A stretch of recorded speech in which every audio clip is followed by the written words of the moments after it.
ଓମ୍ ସାଇରାମ। ଆଜିର ସାଇ ସନ୍ଦେଶରେ ବାବା କହୁଛନ୍ତି, ମୋର ପ୍ରିୟ ସନ୍ତାନ, ତୁ ନିଜକୁ ଏତେ ମଜବୁତ କର ଯେମିତି ଯିଏ ବି ତୋତେ ଯେତେ କଥା କହିଲେ ତୋତେ କିଛି କଷ୍ଟ ହେବନି ସନ୍ତାନ। ସେତେବେଳେ ତୋ ମନ ପୁରା ଶାନ୍ତ ଆଉ ସ୍ଥିର ଥିବ।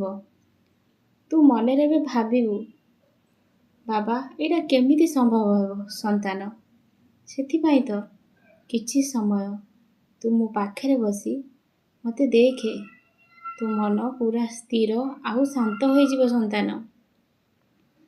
ସବୁବେଳେ ଚିନ୍ତା କର କେମିତି ଭଲ କାମ କରିବୁ ବୋଲି। ଯଦି ତୁ ଗୋଟେ କଥାକୁ ବାରମ୍ବାର ଭାବିବୁ, ସେ ମଣିଷ ମୋତେ କାହିଁକି ଏମିତି କଥା କହିଲା, ମୋତେ ଜମାରୁ ବି ଭଲ ଲାଗୁନି ବାବା, ମୋତେ ବଞ୍ଚିବା ପାଇଁ ଇଚ୍ଛା ହେଉନି ସନ୍ତାନ। ଏମିତି ଭାବନା ଯଦି ତୋ ମନରେ ଆସିବ, ତାହେଲେ ତୁ ତୋ ଜୀବନରେ କିଛି କରିପାରିବୁନି। ତୋ ଜୀବନ ସେ ଅଧା ରାସ୍ତାରେ ରହିଯିବ ସନ୍ତାନ। ସେଥିଲାଗି ଯିଏ ମୋ ସନ୍ତାନ, ସେ କାହାରି କଥା ଶୁଣେନି। ତା କର୍ମକୁ ସେ ସବୁବେଳେ ଭଲ କରେ ଆଉ ସବୁବେଳେ ନିଜକୁ ସୁଖୀ ଅନୁଭବ କରେ। ଯେତେ ମନରେ ଦୁଃଖ ଥାଉ, ତା ମନ ଭିତରେ ସବୁବେଳେ ସୁଖ ହିଁ ସୁଖ ଥାଏ। ଜୀବନରେ ଏମିତି ବହୁତ ଭଲ ଲୋକ ଆସିବେ, ବହୁତ ଖରାପ ଲୋକ ବି ଆସିବେ। ତୁମେ ନିଜକୁ ସେତିକି ଦୃଢ଼ କରିକି ରଖିବ ସନ୍ତାନ। ମନର କଥା ସବୁବେଳେ ସମସ୍ତଙ୍କ ପାଖରେ ପ୍ରକାଶ କରାଯାଏନି। ମନର କଥାକୁ ଈଶ୍ୱରଙ୍କ ପାଖରେ ପ୍ରକାଶ କରାଯାଏ। ଯଦି ସେ ବନ୍ଧୁ ଅଧିକ ନିବିଡ଼, ତା ସତ୍ତ୍ୱେ ବି ତୁମେ କହିବନି ସନ୍ତାନ।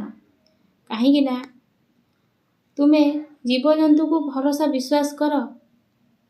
ତମର ଯେତେବେଳେ ଖରାପ ସମୟ ପଡ଼ିବ, ସିଏ ତୁମ ପାଖକୁ ନିଶ୍ଚୟ ଆସିବେ। କିନ୍ତୁ ଗୋଟେ ମଣିଷକୁ ଯଦି ସବୁବେଳେ ତୁମେ ଭଲ ପାଇବ, ସବୁ କଥା ସେମାନଙ୍କ ଆଗରେ ତୁମେ ପ୍ରକାଶ କରିବ, ତାହେଲେ ସେ କେଉଁ ବିଷଧର ସର୍ପଠାରୁ କମ୍ ନୁହନ୍ତି ସନ୍ତାନ। କେତେବେଳେ ଯେ ଚୋଟ ମାରିବେ ସେ କଥା କେହି କହିପାରିବେନି। ସେଥିଲାଗି ସମୟ ଥାଉ ଥାଉ ନିଜକୁ ବଦଳେଇ ଦିଅ। ମୁଁ ତ ସବୁବେଳେ କହିଛି, ମୁଁ ତୁମ ପାଖରେ ଅଛି, ତୁମର କିଛି ଅସୁବିଧା ହେବନି ସନ୍ତାନ। ଯଦି ସ୍ୱପ୍ନ ମାଧ୍ୟମରେ ତୁମକୁ କିଛି ଖରାପ ସଂକେତ ମିଳୁଛି, ତାହେଲେ ବି ତୁମେ ଚିନ୍ତା କରନି। ତୁମେ ଯଦି ଧର୍ମରେ ଅଛ, ତୁମର ସେ ସ୍ୱପ୍ନ ବି କିଛି କ୍ଷତି କରିପାରିବନି ସନ୍ତାନ। ମନରେ କିଛି ବି ଆଣନି। ତୁମେ ସବୁବେଳେ ସାଇରାମ ସାଇରାମ ଜପ କର। ତୁମକୁ ଈଶ୍ୱର ଭଲ ରାସ୍ତା ଦେଖେଇବେ ସନ୍ତାନ। ଅତୀତରେ ଯାହା ଘଟି ସାରିଛି, ସେ କେବେ ତୁମ ପାଖକୁ ଫେରିକି ଆସିପାରିବନି। ସେ କଥାକୁ ତୁମେ ଭୁଲିଯାଅ ସନ୍ତାନ। ବର୍ତ୍ତମାନ ତୁମ ପାଇଁ ବହୁତ ମୂଲ୍ୟବାନ। ଭବିଷ୍ୟତ କଥା ବି ଚିନ୍ତା କରନି। ଆଜି ଦିନଟି ତୁମେ କେତେ ଖୁସିରେ ଅଛ। ଆଜି ଦିନଟିରେ ତୁମେ ସୂର୍ଯ୍ୟୋଦୟ ଦେଖିଲ, ଈଶ୍ୱରଙ୍କୁ ଧନ୍ୟବାଦ ଦିଅ। କାହିଁକି ନା ଗୋଟେ ଦିନ ମଣିଷ ପାଇଁ ବହୁତ ମୂଲ୍ୟବାନ। ଏଇ ଗୋଟେ ଦିନ ବି ସମସ୍ତଙ୍କ ଭାଗ୍ୟରେ ଆସିନଥାଏ ସନ୍ତାନ। ସେଥିଲାଗି ସବୁବେଳେ ଈଶ୍ୱରଙ୍କୁ ଧନ୍ୟବାଦ ଦିଅ। ଆଉ ଦିନସାରା ଯାହା ବି ତୁମେ କରୁଛ, ରାତିରେ ଶୋଇଲା ବେଳେ ଈଶ୍ୱରଙ୍କୁ ସବୁ କହିକି ଶୋଇବ।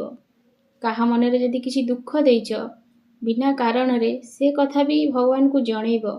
ତୁମ ଦ୍ୱାରା ଯଦି କିଛି ଭୁଲ ହେଇଯାଇଛି, ସେ କଥା ବି ଈଶ୍ୱରଙ୍କୁ କହିବ। କ୍ଷମା ପ୍ରାର୍ଥନା ମାଗିବ ସନ୍ତାନ। ଚେଷ୍ଟା କରିବ ଗୋଟେ ଦିନରେ ବି କାହା ମନରେ ଯେମିତି ତୁମେ ଆଘାତ ନ ଦିଅ, କଷ୍ଟ ନ ଦିଅ। ତୁମ ପାଇଁ ଯେମିତି କିଏ ନ କାନ୍ଦୁ ସନ୍ତାନ। ଏମିତି ହେବାକୁ ଚେଷ୍ଟା କର।